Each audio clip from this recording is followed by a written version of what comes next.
Hi there, my name is Benja and I'm the Music Hippie.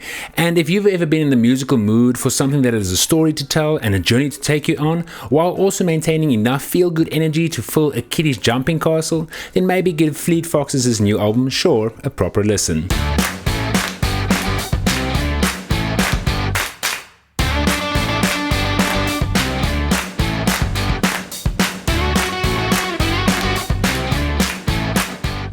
Fleet Foxes are an indie folk band who formed in Seattle in 2006.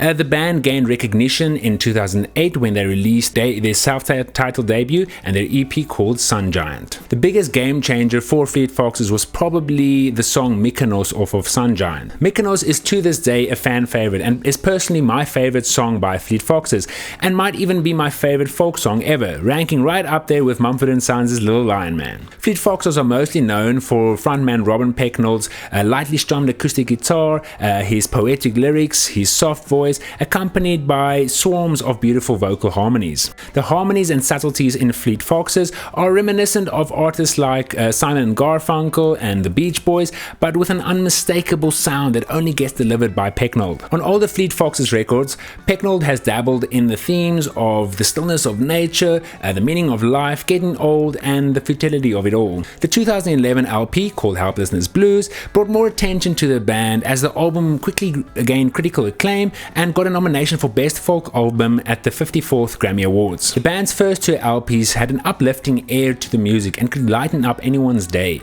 With these two albums, it was apparent from the get-go that this was a band that had tremendous talent. The music was constructed from a place that focused on meticulous detail, carefully thought out lyrics, and the instrumentation of each song blends to form a swell of densely packed but at the same time an open and clear production. Lyrically, the band, or Pecknold in particular, have at times had a mystical and almost spiritual aesthetic, and as Pecknold described in an interview with critic Anthony Fantano, I was feeling spiritual, and whenever I feel spiritual in my life, it's always been via music, which really reflects in their songwriting and their lyrics. After Helplessness Blues' release and accompanying tour, the band had an hiatus wherein Pecknold took time off to pursue tertiary education. The hiatus was unfortunately also part thanks to the mental degradation of Pecknold, where he needed some personal time off and time off from constant touring and the exposure to sudden success. After this hiatus, the band returned with the album Crack Up. Personally, Pecknold's break from touring and making music,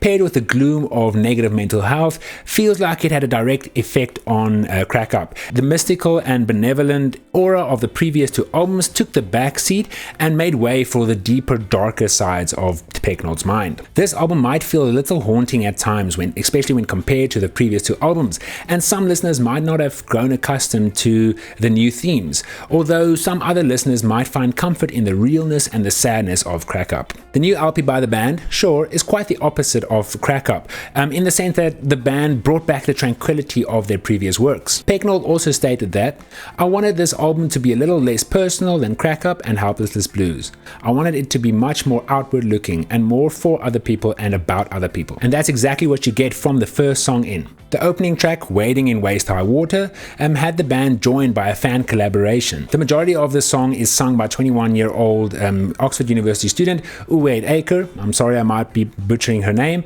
whom Pecknold first noticed on Instagram, where she covered one of the band's tunes. The track opens the album on a gentle note, as if opening up for summer or autumn. The transition from the opening track to the second song, Sunblind, is something that might be missed by most, but the two tracks end and begin in an elegant and smooth overlap, where the first song ends and the second song begins with the same ambience and oscillating synth line. This smooth transition between songs is used again at times throughout the record, and it is something that is appreciated for a small detail in the album's production. The second track, Sunblind, seems to be a tribute to lost artists like Richard Swift, John Prine, Bill Withers, Elliott Smith, David Burham, and Arthur Russell. Pecknold wrote this song as a thank you note to these artists, thanking them for the music that they they left behind when they departed from this life, and leaving us fortunate enough to appreciate their art. The track Jara sees Pecknold giving a nod towards contemporary classical music, with the track opening with some hocketing or sampling of the voice of artist Mira O'Reilly. This is the second time on the album where Pecknold called on the talents of female artists,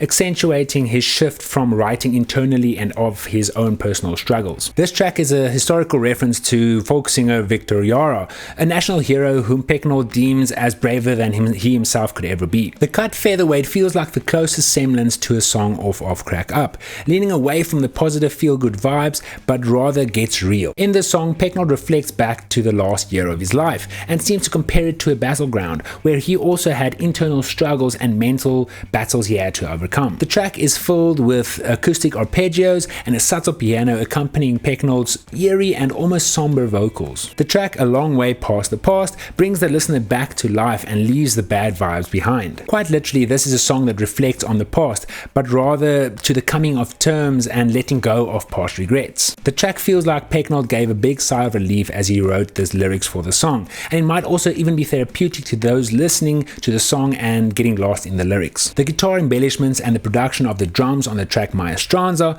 gave a new twist on classic Fleet Foxes. The punchy drums in this cut, coupled with the catchy chorus, makes this song something to look forward to for a live Fleet Foxes show, or even just listening track to track through this album. On the track Young Man's Game, Pecknold comes to terms with just being himself and not changing for anyone. He acknowledges the futility in faking it and trying to be someone that you're not, especially with the lyrics, I could worry each night, find something unique to say, I could pass as erudite, but it's a young man's game. Something that stands out on the cut Quiet Air is the bass line in the intro paired with some catchy drum grooves, which is two instruments that usually don't get the spotlight on Fleet Foxes albums. Personally, it's a warm welcome, and Pecknold should feel free to emphasize some more on pronounced drums and bass. This doesn't take anything away from the Fleet Foxes aesthetic though, but rather adds to the general feel and vibe of the track. Cradling Mother, Cradling Woman is another rhythmically centered track that uplifts the end of the album and guides the record to a close before the final track. Some delicate synth sounds in the bridge of the song accentuates the band's enthusiasm for experimenting with new techniques while not steering too far away from their true selves. The closing and title track Shore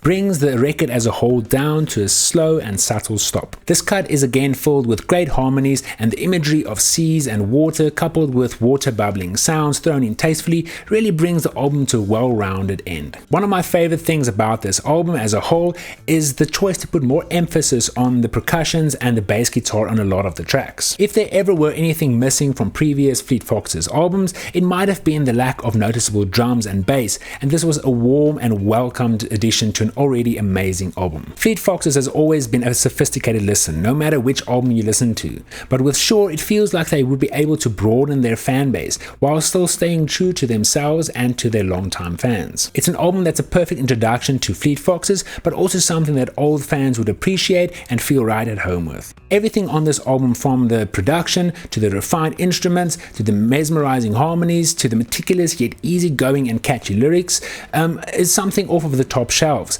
and Fleet Foxes, and in particular Robin Pecknold, deserves all recognition and praise that they are bound to get from this album. In my humble opinion, Shore deserves nothing less than a solid 8.5 for another top-notch extension to an already impressive discography. Cool, that pretty much wraps up my review of Shore by Fleet Foxes. If you enjoyed and liked this review, please let me know by saying something nice in the comments, subscribing and hitting that like button, and if there's something you disagree with or if you didn't like the review, please let me know in the comments as well, and then I'll see you next time. Cheers!